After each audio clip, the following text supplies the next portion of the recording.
खूबसूरत नात के बाद जो है मैं प्रोग्राम की अगली कड़ी आपके सामने पेश करने जा रहा हूँ। और यह खूबसूरत सी तकरीर पेश करने के लिए उर्दू की तकरीर मोहम्मद जैद मुतअल्लिम मदरसा हाजा कि आप तशरीफ ले आएं और जो है बेहतरीन जो है तकरीर पेश फरमाएं। अस्सलामु अलैकुम व रहमतुल्लाहि व बरकातुहू। अल्हम्दुलिल्लाह व कफ़ा व सलामुन अला इबादिहिल्लज़ीना इस्तफ़ा। अम्मा बाद फ़अऊज़ु बिल्लाहि मिनश शैतानिर रजीम। बिस्मिल्लाहिर रहमानिर रहीम।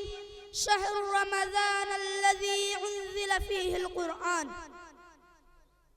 मोहतरम बिरादरान इस्लाम, मैं आपके सामने जिस अहम मौजू पर कुछ बोलना चाहता हूँ वो है माह रमज़ान के फ़ज़ाइल और हमारी जिम्मेदारी। साल के 12 महीनों में से माह रमज़ान को जो अहमियत और खुसूसियत हासिल हुई वह और कोई महीने को हासिल नहीं। यह माह मुबारक अपने दामन बेशुमार मीज़ात वसाइल को समेटते हैं और बेहद फजाइल का वह हामिल है। इस जरा मौका से इस्तेफादा करता वह कामयाब व बामिराज रहता, लेकिन इसकी अहमियत से बेखबर और उसके मकान से नावाकिफ जो आम अय्याम की तरह अपनी ज़िंदगी गुजारता, अपने में कोई तब्दीली नहीं लाता और खैर व अमाल सालिहा नहीं करता, बिलाशुबा बदनसीब है और उसकी खुद को अहमियत नहीं। अल्लाह ताला हमें इस माह की इज्जत व एहतराम करने की तौफीक दे।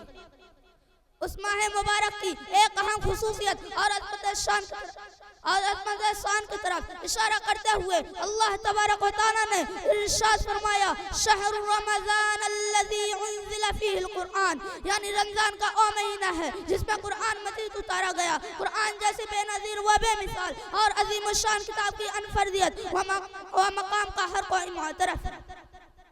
उसमें मुसलमान को किसी तरह का कोई शक नहीं। यह हकीकत अपनी जगह मुस्लिम है, लेकिन यह भी तस्लीम करना होगा कि कुरान जैसी बेनज़ीर व बेमिसाल और अज़ीम शान किताब का उस माह में नुज़ूल उसके लिए खुसूसियत और अहमियत का हामिल है और उससे बिलाशुबा कुरान ही की ज़बान पे माह रमज़ान है। इस हकीकत को अगर हम संजीदगी से लें और संजीदा होकर इसका मुताला करें तो हमारी माह रमज़ान की अजमत व अहमियत और खुसूसियत हमारे सामने आश्कारा हो जाए। हम इसी हिसाब से उस माह मुक़द्दस के आयाम गुज़रने की कोशिश करें, ज़्यादा से ज़्यादा अमाल सालिहा और कार्य खैर करें, हमें इनके सवाब भी ज़्यादा मिलेंगे और हमारी ईमान भी दुरुस्त होगी। वमा तौफीक़ी इल्ला बिल्लाह।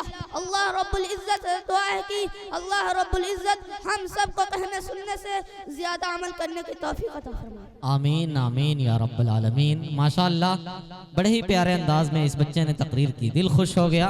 पूरा मजमा इस बात की दुआ करे कि अल्लाह ताला इस बच्चे को मजीद कामयाबी से नवाजे।